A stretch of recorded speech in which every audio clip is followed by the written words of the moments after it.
Hello friends, welcome back to all of you. This is Sri Classes. I am Sushil Viskarma. So today in this class we are going to continue our session that was about for NDA, JEE Main and Advanced and different kind of examination with related to the subject of mathematics calculus. Okay, जो class 12th के calculus के mathematics से मिलता जुलता जितना भी competition होगा उस सब कंपटीशन में आपको हेल्प करने वाला है। ठीक है, तो ये क्लास को आप बहुत बेहतरीन तरीके से बेहतरीन अंदाज में कवर कीजिए।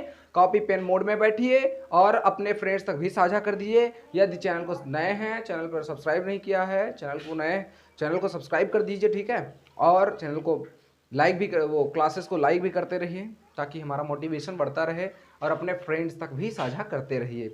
और आपके नए ताज़ा तरीन सवाल के साथ हम हाजिर हैं आपके श्री क्लासेस पे, और जितने भी फ्रेंड सर्कल में हैं सबसे शेयर कीजिए ताकि ये क्लासेस आपके लिए बहुत ज़्यादा हेल्पफुल और बन सके, मैं और ज़्यादा अच्छा अपने आप को प्रोवाइड करा सकूं, अपना बेस्ट वर्जन दे सकूं। ठीक है, तो ये आप सबका प्यार ही है जो हम तक यहाँ तक मतलब हमको प्रमोट करता है कि और बेस्ट किया जाए। ये आपका प्यार ही होता है कि जो हमें प्रमोट करता है कि हम कुछ अच्छा करें। ठीक है, तो अब चलते हैं आपके क्वेश्चंस की तरफ। क्या क्वेश्चन है, कैसा रुझान है। मैंने आपको होमवर्क दिया था क्लास 12th, ये आपका पार्ट बी है, प्रारंभ बैच का पार्ट बी है। प्रारंभ बैच को मैंने दो पार्ट में डिवाइड कर रखा है। फर्स्ट पार्ट जो है वो क्लास फर्स्ट ईयर के हैं, इंटर फर्स्ट ईयर के लिए यानी 11th के लिए है, कक्षा 11 के लिए है। जो पार्ट सेकेंड है पार्ट बी है वो कक्षा 12 के लिए यानी क्लास 12th के लिए है। ठीक है, इंटरमीडिएट। तो पार्ट फर्स्ट में हम क्या पढ़ते हैं, इस समय मेरा टॉपिक चल रहा है हम लोगों का मेजरमेंट ऑफ एंगल्स, जो कि ट्रिग्नोमेट्री का प्लांट है, जो कि ट्रिग्नोमेट्री का सीड्स है, यानी कि जो सबसे बेसिक पार्ट है वो चल रहा है ट्रिग्नोमेट्री का। और इस क्लास में क्या चल रहा है, algebra of mathematics, algebra of matrix यानी कि आव्यूह, बीजगणितीय आव्यूह। ठीक है, यानी आव्यूह का बीजगणित। अब आप बात करें कि यही चैप्टर क्यों आपने स्टार्ट किया। आईडी शर्मा में तो बहुत सारे चैप्टर्स दिए हुए थे, तो मैं आपको ये बता देना चाहता हूँ कि आपको ये इन्फॉर्म करना चाहता हूँ कि दीज आर दो chapter which do not disturb you in kinds of, do not interrupt you in fluence bay, यानी कि आपको ये डिस्टर्ब नहीं करेंगे, आपको थोड़ा सा एक्सटर्नल माइंड नहीं यूज़ करना पड़ेगा। इसलिए मैंने थोड़ा सा इजी चैप्टर से पिकअप किया है ताकि आपको आसानी रहे समझने में और आपको ये ना लगे कि हमें टफ है, हमारा जो है जर्नी है वो थोड़ा सा टफ है। क्योंकि नए चैप्टर्स जब आप यूज़ करेंगे तो उसमें कैलकुलेशन कम रहेंगे, थ्योरी ज़्यादा रहेंगी, जैसे सेट थ्योरी हो गया, रिलेशन हो गया, इनमें थ्योरी ही थ्योरी है, तो वो आपका अप्लाइड पोर्शन में नहीं आता, तो जिस कारण से उसमें प्योर मैथमेटिक्स होता है तो आपको थोड़ा बहुत दिक्कत हो सकती है समझने में। तो मैंने सरल चैप्टर से स्टार्ट किया। हम आपको लेकर जाएंगे basic to advance level, basic to advance level यानी कि जीरो से हीरो बनाएंगे। तो उससे पहले कि आपको घबराहट महसूस हो, क्यों ना हम अपना पथ सीक्वेंस बाय सीक्वेंस में आगे की ओर बढ़ाते जाएं ताकि आपका जो स्टेमिना हो वो बन जाए। स्टेमिना के साथ आप वर्क करेंगे तो आप जाहिर सी बात है आगे जाएंगे। तो चलते हैं, और फिर से मैं गुजारिश करना चाहता हूं सभी से, आप सबका welcome back to all of you, आप सबका दिल से स्वागत करते हैं इस क्लास में। और कोई भी इशू रही हो, टेक्निकल इशू, तो उसके लिए मैं क्षमा चाहूँगा और अपने सभी साथियों तक इसको शेयर कर दीजिए। ठीक है, तो आपको मैंने होमवर्क दिया था, होमवर्क में जो क्वेश्चन डुएबल नहीं था उसको मैं करवा दे रहा हूँ। आपको लगभग 10 क्वेश्चन होमवर्क दिया गया था जिनमें से आपने किया होगा मैक्सिमम क्वेश्चंस को। ठीक है, तो मैं चाहता हूँ, मैं ये आशा करता हूँ कि आपने क्वेश्चंस लगाए होंगे। अगर क्वेश्चंस नहीं लगाए हैं तो आप पिछले क्लास को जाके कवर कर लीजिए ताकि आपको एक सीक्वेंस का आपको पथ मिल जाए। ठीक है, जिससे क्रमानुसार आप आगे बढ़ते जाएंगे तो आपको ज़्यादा समझ में आएगा। यदि आप अब तक पिछले क्लासेस को नहीं कवर कर चुके हैं तो आप जाके उसको कवर कर लीजिए, बिना पिछले क्लास को कवर किए हुए ज़्यादा समझ में आपको नहीं आएगा। ठीक है, तो इसमें अगर आपको इशू आ रहा है कि मुझे देखिए किसी भी चीज़ में, जैसे मान लीजिए आपको हलवा बनाना है तो हलवा का प्रोसेस आपको शुरू से समझना पड़ेगा। ये नहीं कि आप बीच से ही समझना शुरू कर दें तो हलवा आपको आ जाएगा बनाना, ऐसा नहीं है। यानी आपको समझ कब आएगा कोई चीज़, जब आप स्टार्टिंग पॉइंट से जाते हैं, या तो नया चैप्टर स्टार्ट हो, नया यूनिट स्टार्ट हो। तो मैं आपको ये इन्फॉर्म करना चाहता हूँ कि आपको क्या करना है, शुरुआत से करना है, जो भी करना है स्टार्टिंग से करना है, बिल्कुल आपको बेहद समझ में आएगा। ठीक है, तो चलते हैं आपके नए क्वेश्चन की तरफ। नया क्वेश्चन क्या है आपका, लेवल 1 चल रहा था। ठीक है, लेवल 1 में अब लेवल 2 चलेगा। ठीक है, आज क्या है, अब आज क्या पढ़ना है आपको, लेवल 2 पढ़ना है। ठीक है, लेवल 2 में क्या दिया है, एक क्वेश्चन दिया हुआ है। ठीक है, उसको करते हैं। ठीक है, क्या दिया है, लेवल 2 डालिए आप, लेवल 2, लेवल 2। ठीक है, डू नॉट डिस्टर्ब, लेवल 2। अब लेवल 2 में आपको क्या पढ़ना है, ये आपका चैप्टर नंबर फर्स्ट है, आप इसको भी नोट कर लीजिए। अलजेब्रा ऑफ मैट्रिक्स चल रहा है। क्या चल रहा है? Algebra of matrix, algebra of matrices, यानी कि आव्यूह का बीजगणित, आव्यूह का बीजगणित, आव्यूह का बीजगणित। ठीक है, ये आपका चैप्टर चल रहा था। इसमें आपको क्या पढ़ना है, ध्यान से देखिए। सबसे पहला काम क्या है, इसमें चैप्टर्स में 2 पार्ट दिए होते हैं, लेवल 1 और लेवल 2। तो लेवल 1 क्या होता है, थोड़ा सा इजी टू मॉडरेट होता है, और लेवल 2 होता है मॉडरेट टू टफ लेवल होता है। ठीक है, अगर आपको ना समझ में आए तो आर.डी. शर्मा सबसे बेस्ट राइटिंग बुक, मैं आपको फिर से समझा दे रहा हूँ। आर.डी. शर्मा सबसे बेस्ट राइटर है मैथमेटिक्स के। कुछ बच्चे कंफ्यूज होते हैं आर.डी. शर्मा क्या है या फिर लेवल 1 लेवल 2 क्या है। इनके द्वारा रिटन, ये गोल्ड मेडलिस्ट हैं, ये गोल्ड मेडलिस्ट हैं। ठीक है, इनके द्वारा रिटन जो बुक है वो वॉल्यूम फर्स्ट और वॉल्यूम सेकंड है क्लास 12 के लिए। जो क्लास 12 की बात करेंगे हम, तो इसमें वॉल्यूम फर्स्ट है और वॉल्यूम सेकंड है, यानी 2 बुकें हैं। ठीक है, तो फर्स्ट बुक में आप मान लीजिए दोनों बुक का प्रोसेस क्या है। इसमें आप जाएंगे, आपको चैप्टर्स मिलेंगे। क्या मिलेंगे? सबसे पहले यूनिट मिलेगी। यूनिट के अंदर कई सारे चैप्टर्स आएंगे। ठीक है, इनमें क्या आएंगे? चैप्टर्स आएंगे, चैप्टर्स आएंगे। ठीक है, चैप्टर्स आएंगे। अब आपको क्या करना है, इन चैप्टर के अंदर जब आप जाएंगे तो इनमें आपको क्या मिलेगा? एक्सरसाइज मिलेंगे, कई सारे क्या मिलेंगे? एक्सरसाइजेज। और एक्सरसाइजेज के अंदर जाएंगे तो आपको क्या मिलेगा? लेवल 1 और लेवल 2 मिलेगा, लेवल 1 और लेवल 2। सबसे पहले इनका बुक, उसके बाद में यूनिट बनेगा, कोई एक यूनिट ट्रिग्नोमेट्री या कुछ अलजेब्रा जो पढ़ रहे हैं। उसके बाद में आपको एक चैप्टर्स मिलेंगे, उसमें कई सारे चैप्टर्स मिलेंगे, कई पार्ट्स होंगे। चैप्टर के अंदर आपको एक्सरसाइज मिलेंगे, एक्सरसाइज के अंदर आपको लेवल 1 लेवल 2 मिलेगा। लेवल 1 का क्वेश्चन इजी टू मॉडरेट होता है। ये क्या होता है? इजी टू मॉडरेट होता है, इजी टू मॉडरेट होता है। और ये क्या होता है? मॉडरेट टू टफ लेवल होता है, यानी कि ये सरल सवाल होते हैं, इसमें कठिन सवाल दिए जाते हैं। ठीक है, जिससे आपको लेवल पता चलता है किस लेवल के आप हैं। ये आपका क्या है? अलजेब्रा ऑफ मैट्रिक्स समझ में आ गया होगा। मैं आगे चलता हूँ। ठीक है, आपके क्वेश्चंस की ओर रुझान करता हूँ। क्या क्वेश्चंस है आपका? क्वेश्चंस दिया गया है आपका। मैं जितना भी क्वेश्चंस आपको करा रहा हूं उनको आप कॉपी पेन लेकर बैठिए, उनको सॉल्व कीजिए हमारे साथ भी, और खुद भी सॉल्व कीजिए। बिना प्रैक्टिस किए आपको कुछ समझ में आएगा नहीं। ठीक है, जब तक प्रैक्टिस नहीं करेंगे। तो चलते हैं। अब आपका क्वेश्चंस क्या दिया हुआ है? क्वेश्चन दिया हुआ है, for what values x and y for the following matrix are equal. 19 number, पहले 19 बता रहा हूँ कि 18 थोड़ा सा थ्योरी लंबा है। ठीक है, तो पहले 19 नंबर क्या है आपका? For what values, for what values,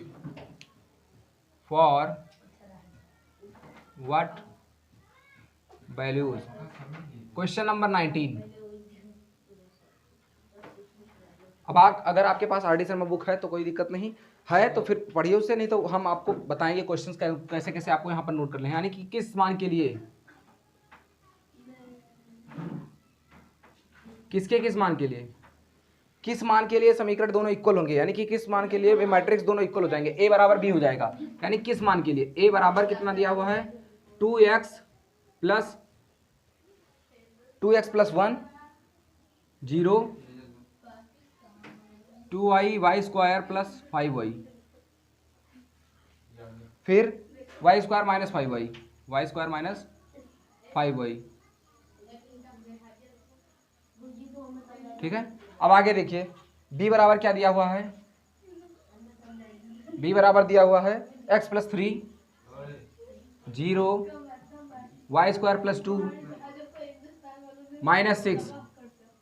ठीक है, अब इसमें आप दोनों इक्वेशन को बराबर कब कर पाएंगे, इक्वल कब कर पाएंगे? तो सबसे पहले आपको मैं बता दूं कि दो मैट्रिक्स अगर इक्वल होंगे कब? जब उनका ऑर्डर सेम होगा। जैसे कि, एक मिनट चल रहा है, कोई भी मैट्रिक्स इक्वल कब होंगे? जब आपके ऑर्डर सेम हो। ऑर्डर मतलब क्या होता है? आपका क्रम। जैसे कि दो व्यक्ति इक्वल कब होते हैं?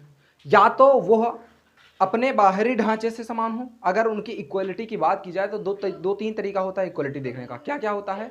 सबसे पहला अगर बॉडी स्ट्रक्चर देखा जाए, दूसरा उनकी क्वालिटीज़ देखी जाए, तीसरा उनका बॉडी स्ट्रक्चर हो गया, क्वालिटीज़ हो गई, या फिर उनकी क्वांटिटी देखी जाए, उनका धन कितना है, उनके पास शिक्षा कितनी है, ये सब देखा जाए। तो जिस क्षेत्र में आप इक्वलिटी की बात करेंगे, सारे क्षेत्र में तो इक्वलिटी हो नहीं सकती कि बॉडी स्ट्रक्चर भी वैसे है, उस व्यक्ति के गुण भी बराबर हैं दोनों व्यक्ति के। ठीक है, उनके जो गुण होते हैं व्यक्ति में, और वो धन में भी इक्वल हैं, ऐसा तो हो नहीं सकता। किसी एक क्षेत्र में इक्वल होंगे। उसी तरीके से ये मैट्रिक्स भी हो सकता है कि वो दोनों, बहुत रेयर केस में होगा कि सब कुछ में वो इक्वल होते चले जाएंगे, लेकिन कुछ ना कुछ तो इक्वलिटी होगी। उसी तरीके से ये मैट्रिक्स जो है, इनमें ऑर्डर देखिए किस ऑर्डर का है, यानी कि इनकी पावर कितनी, जैसे कहता है आदमी का पावर कितना है, आदमी का पावर बराबर होगा तभी दोनों मैट्रिक्स, तभी आदमी दोनों इक्वल होंगे। तो ये दोनों मैट्रिक्स इक्वल कब होगा, देखिए आप समझिए। खैर नहीं है, बिना क्वेश्चन के खैर नहीं आपका, देखिए समझिए, प्रैक्टिस कीजिए, बिना पढ़े फिर बेड़ा पार नहीं होगा, ठीक है। मिल जाए कोई तमन्नाओं का मंजिल, मिल जाए कोई तमन्नाओं की मंजिल, ऐसा कोई नैया तो नहीं, ऐसा कोई नाव तो नहीं जो आपको तमन्नाओं का शहर, तमन्नाओं की मंजिल दिला दे बिना मेहनत किए, ठीक है। और मंजिल को पाने के लिए आपको कुछ करना ही पड़ेगा। जब तक आप करेंगे नहीं, खोना नहीं पड़ता है, पाना पड़ता है, करना पड़ता है, तब आपको मिलता है, ठीक है। मिल जाए तमन्नाओं की मंजिल, ऐसा कोई जादू टोना तो नहीं, ऐसा कोई जादू टोना तो नहीं, और बिना कुछ किए, बिना मेहनत किए मिल जाए आपको हुस्न का ताज, ऐसा कोई दिन इस दुनिया में कोई दिल का ठिकाना तो नहीं। मतलब कहने का मतलब यह है, या फिर कोई नदी का ठिकाना, नदी का किनारा क्यों नहीं। देखिए समझिए इस बात को, मेरे कहने का तात्पर्य क्या है कि आपको कोई मंजिल बिना कुछ किए नहीं मिलती है। जैसे कि आप ये सोच लीजिए कि एक राई सबसे छोटा होता है ना, एक राई का दाना आपके ऊपर से गिर जाए, ऐसे आपको आपके हाथ में मिल जाए, आप हाथ फैलाइए और आपको राई का दाना एक मिल जाए, ऑटोमेटिक नहीं मिलने वाला है, बिना किसी प्रोसेस के वो नहीं मिलेगा, चाहे वो प्रोसेस आप करें चाहे दूसरा करे। तो उसी तरीके से आपको एक राई का दाना भी नहीं मिलने वाला है, एक राई का दाना भी नसीब नहीं होगा जब तक आप कुछ करेंगे नहीं। तो करिए तभी आपको मिलेगा, ठीक है। चलिए आगे देखते हैं। क्वेश्चन क्या है, दोनों इक्वल कब होंगे। ये 2x2 का है, क्यों, क्योंकि इसमें मैंने आपको नहीं समझ में आ रहा हो तो आप पिछले क्लासेस में जाके कवर कर लीजिए अपना, ठीक है। इसमें कितने रो है, कितने कॉलम है। रो क्या होता है आपका, ये होता है, और कॉलम क्या होता है, खड़ा वाला, ठीक है। रो हॉरिजॉन्टल होता है, कॉलम वर्टिकल होता है। रो क्षैतिज होता है, कॉलम ऊर्ध्वाधर होता है। वर्टिकल और हॉरिजॉन्टल क्या होता है, हॉरिजॉन्टल हो गया क्षैतिज, मतलब सीधा ऐसे जिस दिशा में आप चलते हैं वो, और वर्टिकल क्या होगा, ऊपर नीचे, ठीक है। तो इसमें क्या है, ये वर्टिकल है जो आपको सीधा सीधा दिखाई पड़े। ये क्या, ये कितने रो हैं, इसमें कितने कॉलम हैं, 1 2 यानी 2 कॉलम हैं।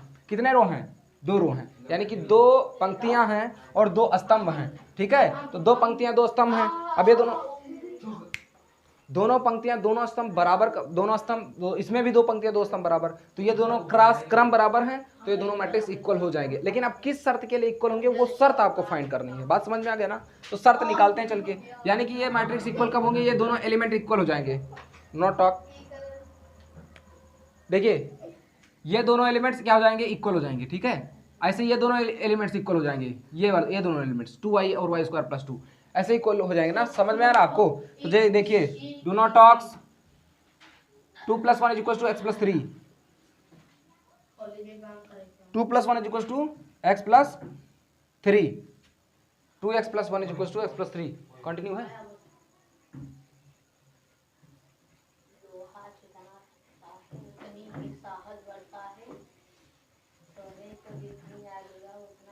देखिए यानी कि इधर क्या हो जाएगा, x को इधर ले आएंगे, कितना हो जाएगा, 2x - x = 3 - 1। समझ में आ रहा है आपको। तो 2x - x कितना बचेगा, x बचेगा, 3 - 1 = 2 बचेगा, x + 2 हो गया। बात समझ में आ गया। आगे देखिए, 2y = y² + 2, ठीक है।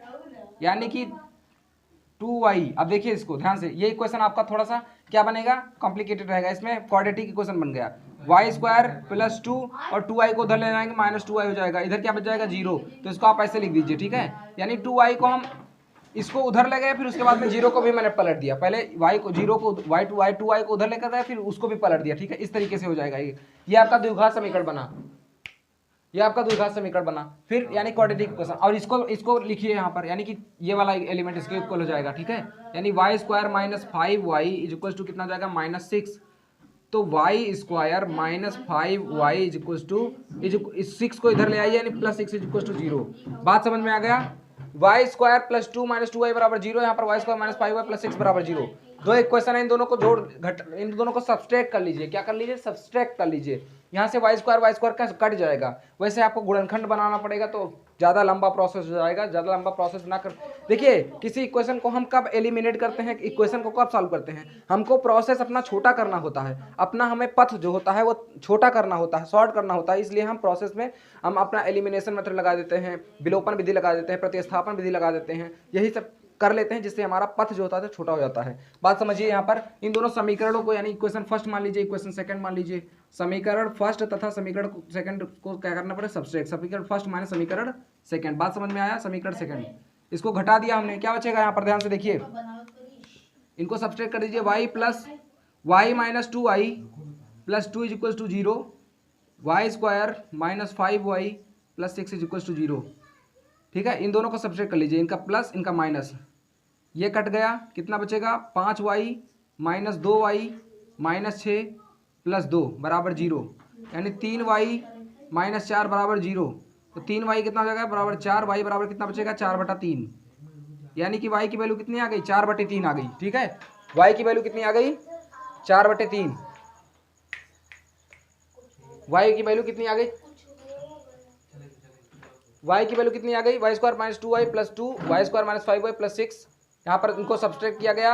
यहाँ पर जो देखिए आप सब्सट्रैक्ट करते हैं तो आप जाके एक बार हाई स्कूल में देख लीजिएगा कि विलोपन विधि से कैसे सॉल्व करते हैं। ठीक है, यहाँ पर क्या करते हैं, अगर दो कोएफिशिएंट सेम है तो एक कट जाएगा। ठीक है, यहाँ पर कट गया, यहाँ पर कितना बचेगा? प्लस बचेगा। 5 में से 2 घटाएंगे तो यहाँ पर कितना बचेगा? 3y बचेगा। और माइनस 6 प्लस 2 यानी कि माइनस 4, 4 को उधर ले गए, प्लस हो गया, यानी y बराबर 4/3। ठीक है, y बराबर 4/3 आ गया। तो x की वैल्यू बस यही दो वेरिएबल दिए हुए थे, दोनों वेरिएबल की वैल्यू पता चल गई। ठीक है, यानी x बराबर कितना आ गया? 2, x बराबर 2 और y बराबर 4/3। यही वो शर्त था, यही वो दोनों शर्त था जिसके लिए आपका क्या होता, ये दोनों इक्वेशन इक्वल हो जाते। x बराबर 2 और y बराबर 4/3 के लिए दोनों इक्वेशन, दोनों समीकरण, सॉरी दोनों अवयव, दोनों मैट्रिक्स इक्वल हो जाएंगे। बात समझ में आ गया? बात समझ में आई? आपको भी आया? बताइए, समझ में आ रहा है? ऐसा क्वेश्चन लगाना पड़ेगा आप सबको। ये इक्वलिटी वाला मैट्रिक्स वाला इक्वेशन बनाया जाता है, इक्वेशन बना के क्या किया जाता है? सॉल्व किया जाता है, चाहे जैसा इक्वेशन बने। अब दिमाग नहीं, अब आप में वहाँ जाओ फिर ये इक्वेशन दिखे द्विघात समीकरण, फिर अटक जाओ। इसको वही सॉल्व करना, सारा इक्वेशन पहले नोट कर लो, फिर देखो कोई कट रहा है, इन दोनों को मैंने क्या किया? सब्सट्रैक्ट कर दिया, आंसर वैल्यू आ गई। वरना आप इसमें गुणनखंड करने जाते तब फिर गुणनखंड नहीं होता, तब आप श्रीधाराचार लगाते, लंबा प्रोसेस, ऐसा नहीं करना है। ठीक है, ध्यान से समझना। सबसे पहले समझिए, दो मैट्रिक्स इक्वल कब होंगे? जब उनका ये वाला समान होगा, क्रॉस, जितने स्तंभ उसमें हो, जितने स्तंभ उसमें भी होने चाहिए, जितने पंक्तियां इसमें हैं, जितने पंक्तियां उसमें भी होनी चाहिए। बात समझ में आ गया? यानी कि नंबर ऑफ रो उसके बराबर होना चाहिए, नंबर ऑफ रो इस मैट्रिक्स, नंबर ऑफ कॉलम इस मैट्रिक्स के, नंबर ऑफ कॉलम उस मैट्रिक्स के बराबर होंगे। यहाँ पर आप फिर से समझ लीजिए, यदि आप नहीं नए हो अभी तो पीछे जाकर ये गुजारिश है कि आप समझ लीजिए, वरना समझ में आपको नहीं आएगा। यहाँ पर आई बराबर क्या होता है बताइए, और जे बराबर क्या होता है बताओ? आई बराबर क्या होता है? आई बराबर क्या बोलते हैं? आई को क्या मानते हैं? आई जे, ए आई जे लिखते नहीं थे, भूल गए? जब पढ़ोगे नहीं तो याद कहाँ से रहेगा? ए आई जे लिखते नहीं थे? जब तुम अपना सिलेबस नहीं पढ़ रहे हो तब इसको क्या पढ़ोगे? वही तो कहा जाता है ना कि बच्चों को चाहे जब फ्री में मिलता है, फ्री फंड में, तो उनको नहीं उसकी वैल्यू पता होती है। फ्री फंड में कोई भी चीज़ की वैल्यू पता नहीं होती है। क्या पता हम पढ़ाएं या ना भी पढ़ाएं आगे चलकर ऑफलाइन में, तो आपको पढ़ना तो चाहिए था, ये वाला, ये सारा पढ़ना तो चाहिए था। एक चैप्टर में 2-3 क्वेश्चन आपको लगाना चाहिए था कम से कम। ए आई जे क्या होता है? आई रो होता है, अभी मैंने इतनी बार समझाया इसको। और जे क्या होता है? कॉलम होता है। ना पढ़ो और क्या है, अभी नतीजा देखा ये। इसका क्या होता है? इसको क्या बोलते हैं? पंक्ति बोलते हैं। बच्चे आजकल शॉर्ट्स देखते हैं, पिक्चर देखते हैं, मूवीज देखते हैं, सोते नहीं, और पढ़ने के लिए कहो तब नींद आएगी। स्तंभ, इसको कॉलम को क्या बोलेंगे? स्तंभ बोलेंगे। ठीक है, तो ये हो गया आपको। तो ये रो हो गया, ये क्या होगा आपका? ये 1 2, ये कितना हो गया? रो हो गया। और ये क्या हो गया? कॉलम। इधर से गिनेंगे, खड़ा खड़ा कॉलम, और हॉरिजॉन्टली यानी क्षैतिज क्या हो गया? रो हो गया। यानी हॉरिजॉन्टल रो और वर्टिकल कॉलम, क्षैतिज पंक्ति और ऊर्ध्वाधर स्तंभ। क्षैतिज मतलब ऐसे, और वर्टिकल मतलब ऊर्ध्वाधर। बात समझ में आया? चलते हैं नेक्स्ट क्वेश्चन पे। नेक्स्ट क्वेश्चन आपको होमवर्क दे रहे हैं, 2 क्वेश्चन दिया हुआ है, इनमें भी आपको द्विघात समीकरण मिलेगा। ठीक है, तो इसको आपको होमवर्क दे रहे हैं। ठीक है, ठीक है। भाई गिर जाएगा, उधर से आओ, नीचे सर करो। देखिए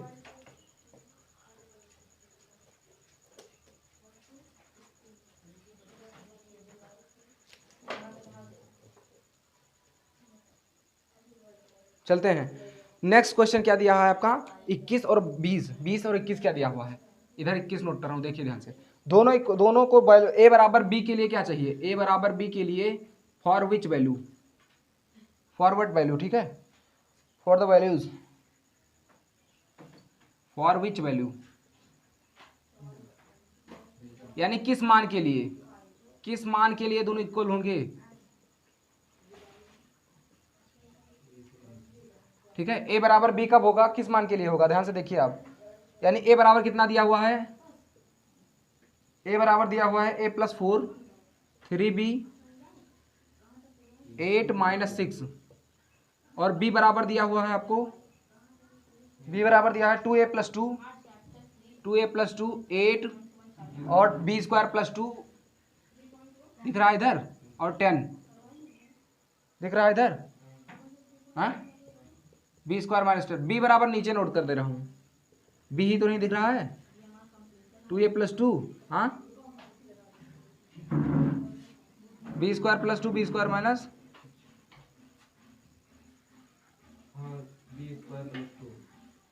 देखिए v वाला उधर नहीं दिख रहा था, आप इधर नोट कर लीजिए, ठीक है, इधर से।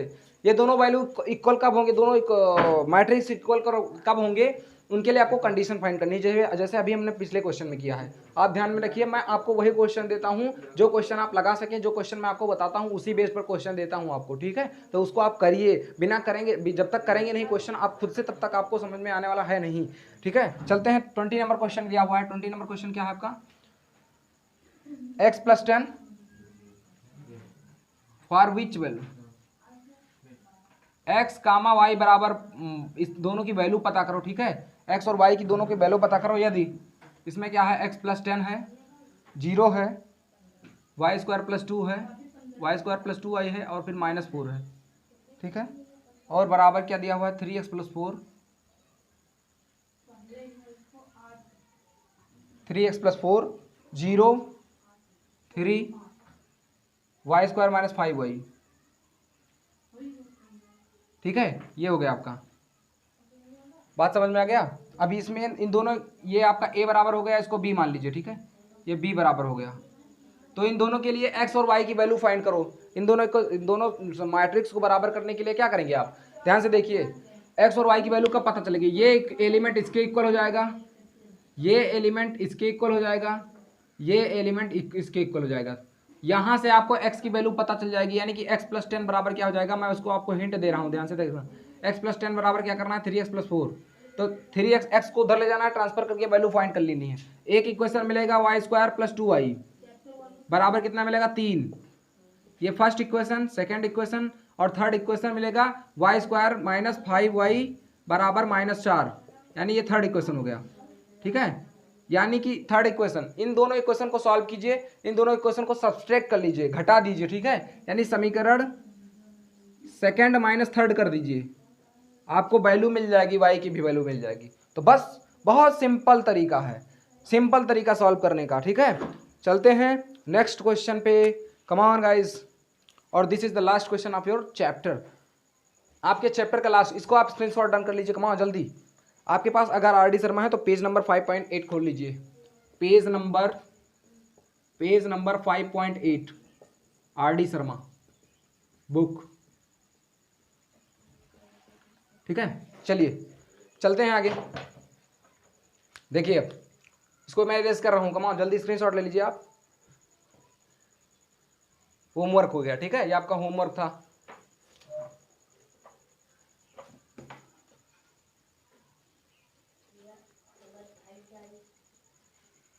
अब देखिए कह रहा है, थोड़ा सा ये थ्योरेटिकल क्वेश्चन है, थोड़ा सा लंबा है, थ्योरी में क्या करना है, 18 नंबर कह रहा है, the sales figure of 2 car dealers during January 2013 saw the dealer A sold 5 deluxe, 3 premium and 4 standard cars, with dealer B 7 deluxe, 2 premium and 3 standard cars. total sales over 2 months period of January February revealed that dealer A sold B deluxe 7 premium and 6 standard cards. In the same 2-month period, dealer B sold 10 deluxe 5 premium and 7 standard cards. Write 2x3 matrix summarizing sales data. क्या करना है, लंबा चौड़ा बना के process theory में दे दिया गया है आपको और कहा जा रहा है। ये क्वेश्चन आपको ध्यान से देखिए, ये क्वेश्चन आपको टेलीग्राम चैनल पे मिलेगा आपको। ये क्वेश्चन लेवल 2 का, अगर आप टेलीग्राम चैनल अभी तक नहीं ज्वाइन किए हैं तो इसको ज्वाइन कर लीजिए। ये क्वेश्चन आपका लंबा है तो यहाँ पर नोट करना प्रोसेस संभव नहीं है, जो जिस कारण से ये क्वेश्चन आपको टेलीग्राम चैनल में प्रोवाइड कराया जाएगा। टेलीग्राम चैनल आप सबसे पहले ज्वाइन कर लीजिए जाके। एट द रेट आपको इस डिस्क्रिप्शन में लिंक भी मिलेगा, लिंक मिलेगा आपको, नीचे जाइए डिस्क्रिप्शन बॉक्स में मिलेगा, ठीक है। उससे पहले श्री क्लासेस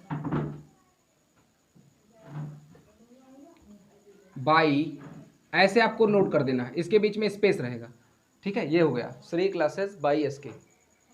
ऐसे आपको टेलीग्राम चैनल ज्वाइन कर लेना है, ये टेलीग्राम चैनल है, उसमें आपको मिलेगा। ये कौन number question, 18 number question, 18 number question आपको टेलीग्राम चैनल में मिलेगा, ठीक है।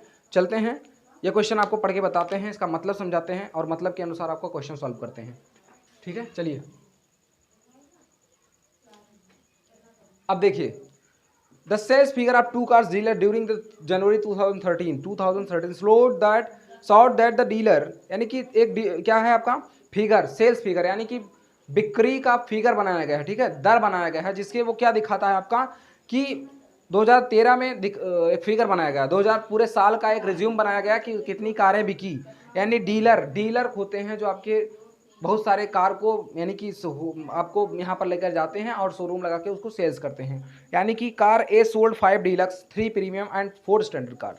कार ए क्या बेचता है, ए के लिए क्या बेचता है, the dealer A sold 5 deluxe, 5 deluxe बेचा इसने, ठीक है। 3 प्रीमियम कार बेचा, 3 प्रीमियम बेचा, चलिए ठीक है। और 4 स्टैंडर्ड कार, 4 स्टैंडर्ड कार बेचा इसने। फिर while dealer B sold 7 deluxe 2 premium 3 standard car. B क्या बेचता है, ये आपको दिख नहीं रहा होगा, मैं इसको थोड़ा डार्क कर दे रहा हूँ, 5 3 4, 5 deluxe 3 premium 4 standard car. While B dealer क्या बेचता है, 7 डीलक्स और 2 प्रीमियम और 3 स्टैंडर्ड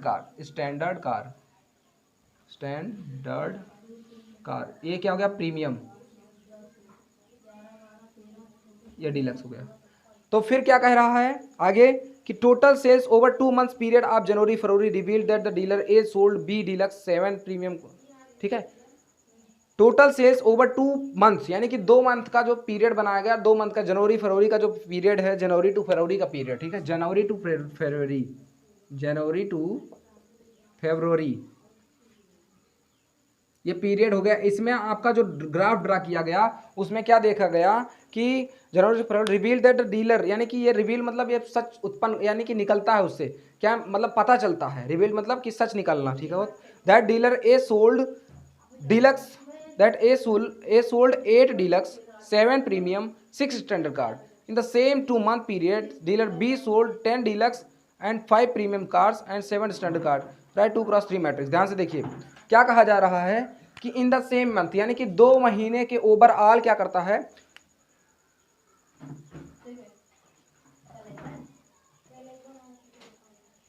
सॉरी ये किसका था, ये आपका जनवरी का था, ये किसका था, जनवरी का था,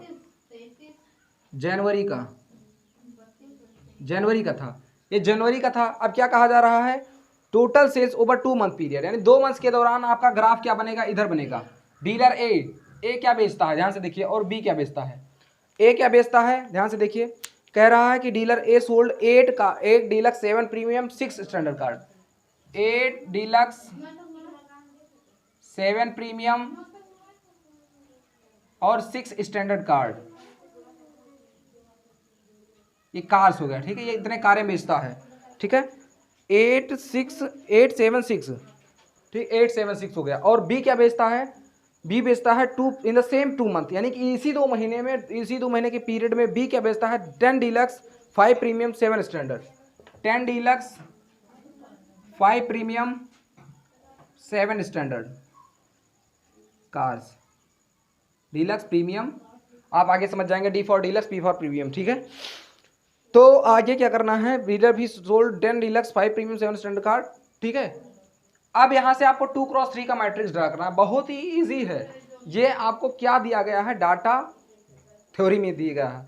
अब थ्योरी से आपको क्या बनाना है, आपको मैट्रिक्स बनाना है, आव्यूह बनाना है। आव्यूह कैसे बनाएंगे, ध्यान से देखिए, ठीक है। आव्यूह कैसे बनाएंगे, तो यहाँ पर 2x3 का मैट्रिक्स ड्रा करना है। तो मैंने आपको बताया है, इधर दिखाई पड़ रहा है, इधर 2x3 का मैट्रिक्स कैसे ड्रा करेंगे। आपको पता है कि सबसे पहले स्ट्रक्चर बनाते हैं, जैसे आपको कोई शेर बनाना होता है या फिर कुछ भी बनाते हैं तो बॉडी स्ट्रक्चर सबसे पहले ड्राइंग में क्या करते हैं, बॉडी स्ट्रक्चर बनाते हैं। उसी तरीके से यहाँ पर भी स्ट्रक्चर बनाइए। स्ट्रक्चर बन गया, यानी 2x3 का बनाना है। 2 पंक्तियां चाहिए, कितनी पंक्तियां चाहिए, 2 पंक्तियां चाहिए, यानी कि यहाँ पर पंक्तियां कितनी होनी चाहिए, तो 2, क्योंकि सबसे पहले क्या आता है, पंक्ति आती है। पंक्ति पहले क्या आता है, पंक्ति गुणे स्तंभ, पंक्ति गुणे स्तंभ, ठीक है, पंक्ति गुणे स्तंभ। ये पंक्ति हो गया, स्तंभ हो गया, यानी कि रो हो गया पहले, फिर क्या आता है, कॉलम आता है। तो पहले पंक्ति यानी कि क्षैतिज वाला, यानी हॉरिजॉन्टल वाला पंक्ति, और वर्टिकल वाला स्तंभ। अब देखिए, यानी कितनी पंक्तियां रहेंगी, दो गुणे 3 का बनाना है, यानी 2x3 का, 2 पंक्तियां और 3 स्तंभ, 1 2 3 स्तंभ बनाना है। तो यानी कि जितना एलिमेंट्स दिया गया है उसको ऐसे नोट कर देना है। ए का इधर नोट करना है, यानी ए बी को क्या कहाँ कहाँ रखना है, पंक्ति में रखना है, ठीक है, पंक्ति में। और ये कौन सा डाटा लेना है, to write 2x3 matrices, 2x3 matrices summarising sales data for January and 2 month period for each dealer. यानी कि जो जनवरी में डाटा लिया गया और जो 2 मंथ्स वाला पीरियड लिया गया, कौन सा डाटा, ये वाला डाटा, ये वाला डाटा लिया गया। ये दोनों डाटा मिलकर एक मैट्रिक्स तो बनेगा नहीं, क्योंकि 2x3 का बनाना है। तो 2x3 तो एलिमेंट इसी में आगे, कैसे, इसको उठा के ऐसे कर दो, इसको उठा के ऐसे कर दो, तो 2 रो हो गया और कितने कॉलम, 1 2 3, 3 कॉलम। तो 2x3 का तो यही बन गया, लेकिन 2 मैट्रिसेस बनेंगे। यहाँ पर क्या कहा जा रहा है, 2x3 का मैट्रिसेस। मैट्रिसेस मतलब क्या होता है, इसका मतलब होता है प्लूरल फॉर्म, इसका मतलब होता है आव्यूहों का बीजगणित। यहाँ पर लिख दीजिए, आव्यूहों का बीजगणित, यानी कि बहुवचन हो गया। बात समझ में आ गया, यानी कि 2 मैट्रिक्स बनाना है। कितना मैट्रिक्स, 2 मैट्रिक्स। बात समझ में आ रहा है। तो क्या कर दीजिए, ये किसके लिए है जो बनाने जा रहे हैं, पहला वाला, ये जनवरी मंथ के लिए है। किसके लिए है, जनवरी मंथ के लिए। ये ए वाला हो गया, ये क्या हो गया आपका, बी वाला। तो ये क्या हो गया, जनवरी मंथ के लिए।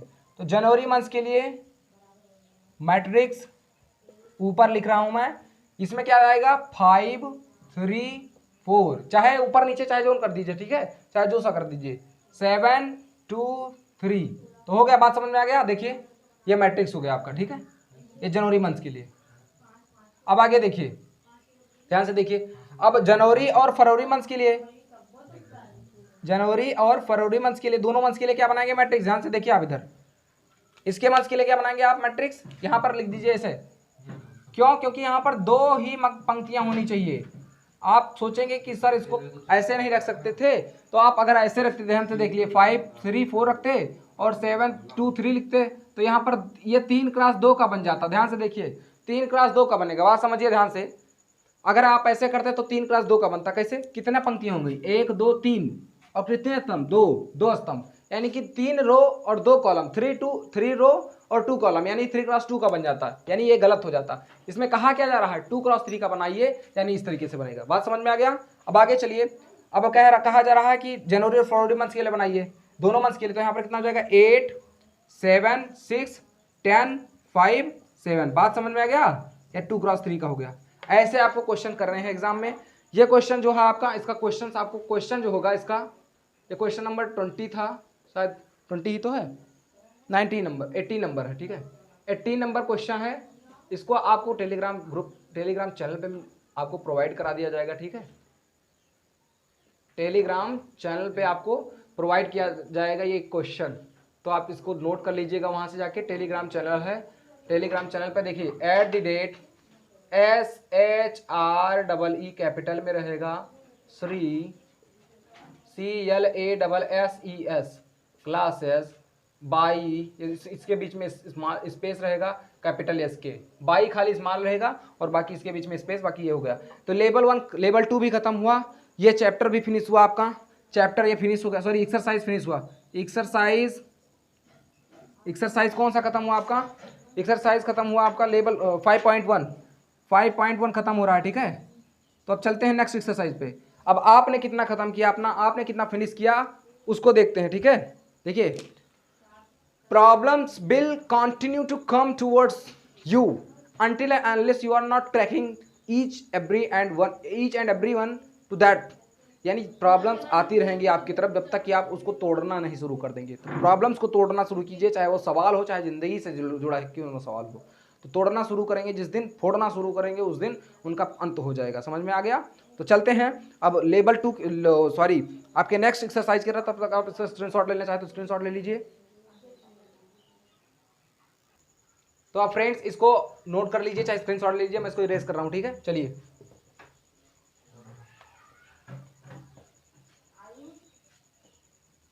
चलते हैं नेक्स्ट क्वेश्चन पे, नेक्स्ट कॉन्सेप्ट पे चलते हैं। देखिए एक मिनट, देखिए ध्यान से समझिए कि यहाँ पर water, come on, clean water, साफ पानी ले आइए थोड़ा सा, ध्यान से देखिए। अब आपको क्या करना है, सैनिटाइजर ले आइए। ध्यान से देखिए, सबसे पहले आपको कॉन्सेप्ट सिखाया जाता है इस क्लास में, उसके बाद में आपको क्वेश्चंस के थ्रू लेकर जाया जाता है। तो सबसे पहले आप कॉन्सेप्ट सीखते हैं, बात समझ में आ गई आपको? तो कॉन्सेप्ट बिना सीखे आप सवाल पर जा ही नहीं पाएंगे, ठीक है। कॉन्सेप्ट सीखिए सबसे पहले, ठीक है। कॉन्सेप्ट बिना सीखे आप सवाल को कर ही नहीं पाएंगे। जितना कॉन्सेप्ट होगा वो यहाँ पर बताया जाएगा सबसे पहले। तो यहाँ पर अब नेक्स्ट कॉन्सेप्ट क्या है, एडिशन ऑफ मैट्रिक्स। क्या है आपका? Addition of matrix. Addition of matrix black से लिखूं ताकि आपको दिखाई पड़े, ठीक है।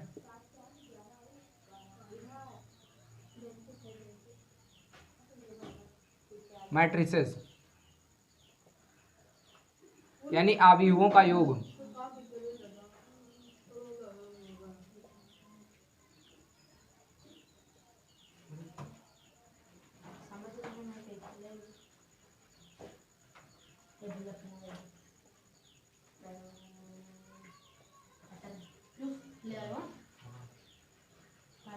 अवयवों का योग समझ में आ गया।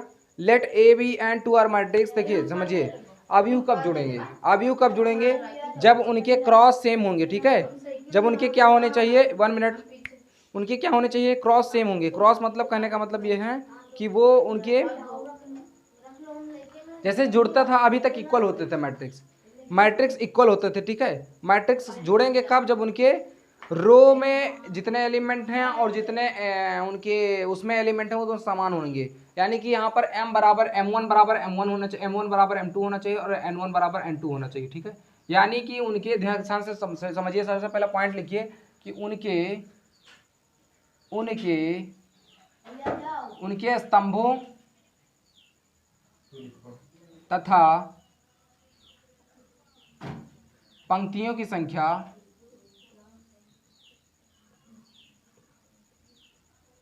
समान होनी चाहिए, समान होनी चाहिए। बात समझ में गया?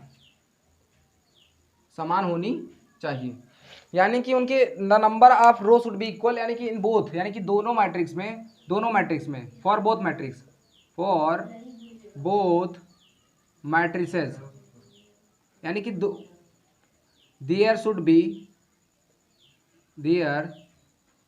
B the number of row and column equal, ठीक है। The number of row and column should be equal, यानी कि उनके नंबर ऑफ रो और नंबर ऑफ कॉलम समान होंगे तभी जुड़ेंगे, ठीक है। जैसे बराबर होता था उसी तरीके से इक्वालिटी ऑफ मैट्रिक्स, अगर आपने पढ़ा है, नहीं पढ़ा तो पीछे जाकर पढ़ लीजिए। जितना इक्वालिटी ऑफ मैट्रिक्स में गुण होता है जुड़ने के लिए, बराबर होने के लिए, उतना ही जुड़ने के लिए भी होता है, ठीक है, योग करने के लिए। यानी कि मान लीजिए आपको एक मैट्रिक्स दिया हुआ है, ए बराबर क्या दिया हुआ है आपको, AIJ M क्रॉस N का, ठीक है। और यहाँ पर बी दिया हुआ है BIJ।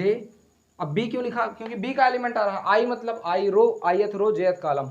आपको पढ़ाया है, सब बहुत ढंग से पढ़ाया है, नहीं समझ में आ रहा तो आप पीछे जाके देख सकते हैं, ठीक है। Are two matrix same order then A plus B the sum of ability defined, यानी कि ये दोनों, ये A तथा B समान क्रम के, समान क्रम क्या होता है आपको बताया ही है, समान क्रम के अवयव हों, समान क्रम के अवयव हैं तो A प्लस बी परिभाषित होगा। क्या होगा? परिभाषित होगा।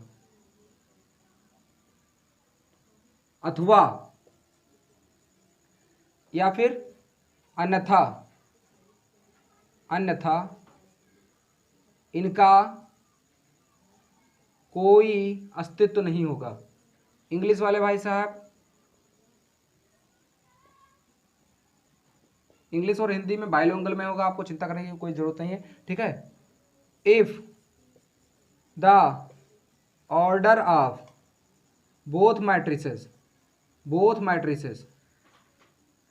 Are same then the summation मतलब जोड़ होता, ठीक है। Then the sum of these would be possible, would be मतलब होगा, पॉसिबल, अदरवाइज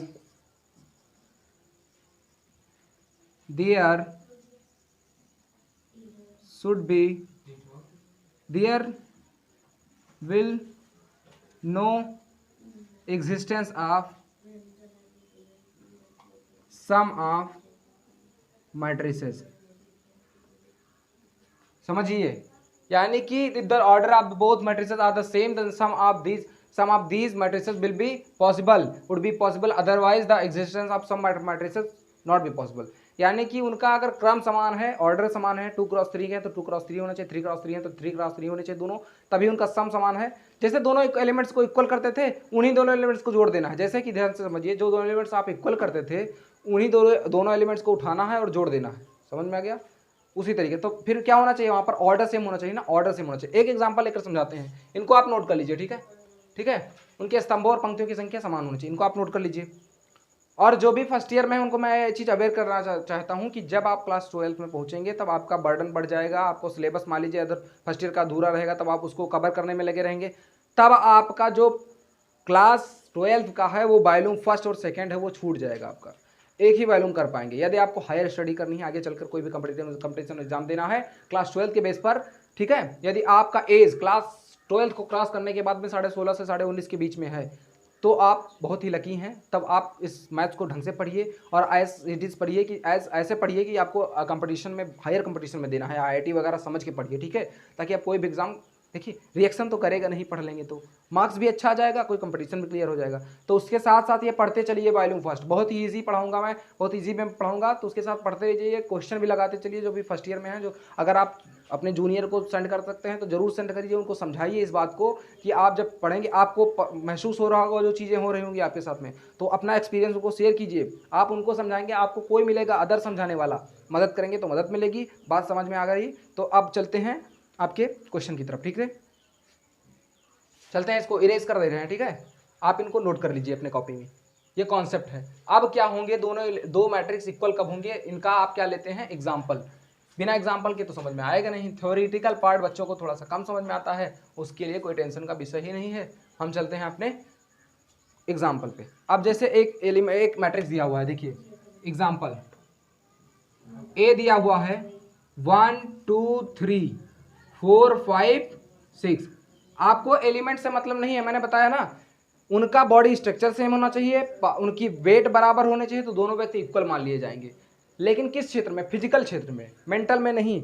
IQ लेवल कितना उससे मतलब नहीं, उनके पास धन कितना उससे मतलब नहीं है। अगर कहीं फिजिकली इक्वलिटी देखी जाए, फिजिकली मतलब भौतिकी अवस्था में बराबरता, समानता देखी जाए, तो दोनों मैट्रिक्स कब इक्वल होंगे, उनके ऑर्डर सेम हो जाए बस।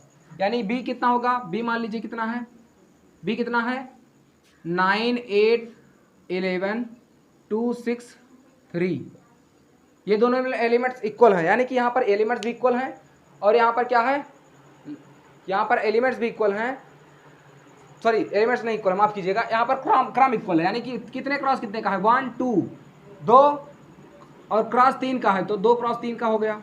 ये कितने का है 1 2, यानी कि दो रो हो गया, और कितना कॉलम 1 2 3, यानी 3 कॉलम। कॉलम मतलब स्तंभ, इस जो ऐसे होता है उसको क्या बोलते हैं, क्षैतिज। क्षैतिज मतलब हॉरिजॉन्टल, ठीक है। ये क्या होता है आपका, ये रो होता है, ये क्या होता है आपका, रो होता है। और जो इसको होता है इसको वर्टिकल बोलते हैं। वर्टिकल मतलब ऊर्ध्वाधर, ऊर्ध्वाधर मतलब क्या बोलते हैं, इसको कॉलम बोलते हैं, ठीक है। तो ये कॉलम हो गया। तो रो और कॉलम इक्वल है, यहाँ पर इक्वल है, तो इन दोनों का समेशन पॉसिबल होगा। इन दोनों का समेशन कितना होगा, a प्लस बी कितना हो जाएगा, a प्लस बी बराबर हो जाएगा 1 + 9, इन दोनों एलिमेंट्स को जोड़िए, फिर इन दोनों एलिमेंट्स को जोड़िए, फिर इन दोनों एलिमेंट्स को जोड़िए, यानी कि 2 + 8, फिर 3 + 11, फिर 4 + 2, फिर 5 + 6, फिर 6 + 3, यानी 1 + 9 कितना हो जाएगा 10। फिर आगे क्या होगा 2 + 8 10, फिर 11 + 3 14, 2 + 8 10, 11 + 3 14, 4 + 2 6, 5 + 6 11, 6 + 3 9। ठीक है, तो ये हो गया आपका समेसन, यानी कि समेसन यानी कि मैट्रिक्स ए प्लस बी का योग, ए तथा बी का योग, ए एंड बी का योग, यानी कि सम ऑफ, हिंदी वाले इंग्लिश वाले भाई साहब, सम ऑफ ए एंड बी। समझ में आ गया। तो एक एग्जांपल ये हो गया। अब एक एग्जांपल इसका कॉन्ट्राडिक्शन ले रहा हूँ। कॉन्ट्राडिक्शन मतलब इसका उल्टा ले रहा हूँ कि जो मैट्रिक्स इक्वल नहीं होंगे, इनका पॉसिबिलिटी है, यानी कि संभावना है ये मैट्रिक्स हो गया इक्वल। ठीक है, इनकी एग्जिस्टेंस है, यानी कि इनका अस्तित्व है। अब इनको भी आप नोट करना चाहें तो नोट कर लीजिए। ठीक है, एक बार देख लीजिए ध्यान से, ये दोनों मैट्रिक्स इक्वल हो गए, मैट्रिक्स क्रम में इक्वल हो गए, क्रम में इक्वल हो गए तो इनका पॉसिबल हो गया। ठीक है, जोड़ पॉसिबल हो गया। अब चलिए देखिए नेक्स्ट क्या है, चालू है। नेक्स्ट देखिए, अब जो इक्वल नहीं है, जो इक्वल नहीं है क्रम में, तो वो क्या होंगे, बराबर भी नहीं होंगे, मैट्रिक्स बराबर नहीं होंगे, सॉरी मैट्रिक्स बराबर नहीं करना है आपको, इक्वल नहीं है तो वो जुड़ेंगे नहीं। ठीक है, योग नहीं होगा। कैसे नहीं होगा, यहाँ पर एक लाइट लगा दीजिए, यहाँ पर देखिए। फिर आप देखिए आगे, एक मैट्रिक्स से मान लीजिए ए बराबर कितना दिया हुआ है 2 3 6 8 - 2 11, और एक मैट्रिक्स दिया हुआ है बी बराबर कितना दिया हुआ है 3 2 11 -5 8 0, ऐसे दिया हुआ है। अब ध्यान से देखिए, ये मैट्रिक्स इक्वल होंगे, ए प्लस बी पॉसिबल है, पॉसिबल है या नहीं, पॉसिबल है, नॉट या यस, कौन सा ऑप्शन लगाएंगे बताइए, बताइए भाई साहब। ए प्लस बी पॉसिबल है। अब इनको जोड़ दिया हमने, मान लिया इनको जोड़ दिया, अब आगे कहाँ जोड़े भाई, इनको कहाँ लेकर जाएं, इनकी तो शादी करा दी हमने, इनकी भी शादी करा दी, इनको कहाँ घुमाएं, कुंवारे घुमाएं, बताइए। यानी ये पॉसिबल नहीं है। घर में 3 बच्चे हैं, तीनों की शादी होनी चाहिए, 2 बच्चे हैं, दोनों की शादी होनी चाहिए, वरना फिर झगड़ा होगा, लाठी होगा, लाठी चलेगी। ठीक है, ये 8 को मैंने यहाँ पर जोड़ दिया, मान लिए इनको जोड़ दिया, यहाँ पर भी 2 लड़कियाँ कमारी रह गई, तो बात ऐसे नहीं चलेगा, सबको शादी कराना है। बात समझ में आ गया, सबको शादी करनी है, तो यहाँ पर बात बनेगा नहीं, इनका एग्जिस्टेंस नहीं पॉसिबल। समझ में आया, इधर देख लीजिए आप, समझ में आया। यानी कि इन दोनों को रो बराबर होना चाहिए। यहाँ पर कितने क्रम, कितने बार कितने का है बताइए आप, पहले आप बताइए, कितने बाई कितने का है ए वाला, ए का क्रम ऑर्डर कितने का है। अगर आपको ऑर्डर लिखने को आ रहा है तो ऑर्डर ऑफ ए, यानी कि ए का क्रम, अभी वो ए का क्रम कितना है बताइए, वेरी गुड, 2 × 3 का है। ठीक है, 2 × 3 है, कितना है 2 × 3। Order of B, order of B कितना है, यानी बी का क्रम बताइए, बी का क्रम कितना है 3 × 2 है, 1 2 3 और 1 2, यानी 3 × 2 का मैट्रिक्स है। बहुत सही, यानी इन दोनों का इक्वल नहीं हो जाएंगे। ठीक है, M cross N should be, M cross N यहाँ पर क्या होना चाहिए, सेम होना चाहिए। ठीक है, इनका ऑर्डर सेम होना चाहिए, तभी इन दोनों मैट्रिक्स का योग होगा। अब प्रॉपर्टी जो है वो आपको पढ़ाएंगे नेक्स्ट सेशन में, तब तक आप वेट कीजिए। जो आपको होमवर्क दिया जा रहा है उसको आप करिए। ठीक है, जो आपको मैंने इस क्लास में होमवर्क दिया है उसको करिए अपने शांत माइंड से। ठीक है, मिलते हैं आपको नेक्स्ट सेशन में, और तब तक के लिए आपसे यही शुभकामना करेंगे, आप पढ़िए खूब अच्छे से, मगन होकर पढ़िए, अपने रास्ते को सुदृढ़ बनाइए। कहते हैं सूरज की तरह चमक ना सको, सूरज की तरह जल ना सको, तो दीपक की तरह जलना सीखो। दीपक की तरह जलोगे, उजाला फैलाओगे, एक दीपक से हजारों दीपक जलेंगे, नज़ारा होगा कुछ एडिशन की तरह। बात समझ में आ गया। तो आप अपने आप को सुदृढ़ बनाइए, अपने फ्रेंड्स तक शेयर कीजिए। यदि आप चैनल पर नए हैं अब तक, तो आप पीछे जाके सबसे पहला, अभी लग जाएगा, सबसे पहला आप क्या कीजिए, अपने क्लासेस को कवर कीजिए ढंग से। अगर आपने अब तक नहीं किया हो, प्रीवियस क्लासेस को जाके कवर कर लीजिए। ठीक है, यदि आप चैनल पर नए हैं तो अब तक सब्सक्राइब भी कर दीजिए और लाइक भी कर दीजिए। ये दोनों आपने कंप्लीट कर लिया है तो किसी फ्रेंड्स तक साझा कर दीजिए, शेयर कर दीजिए, ताकि आपके फ्रेंड्स का भी भला हो सके, उनको भी एक ऑथेंटिक क्लासेस को आप उनको अटेंड करने का मौका मिले। ठीक है, तो चलते हैं और मिलते हैं नेक्स्ट क्लास में जल्द ही, आपके प्रारंभ बैच के पार्ट 2 में सेशन में। तब तक के लिए नमस्कार, जय हिंद।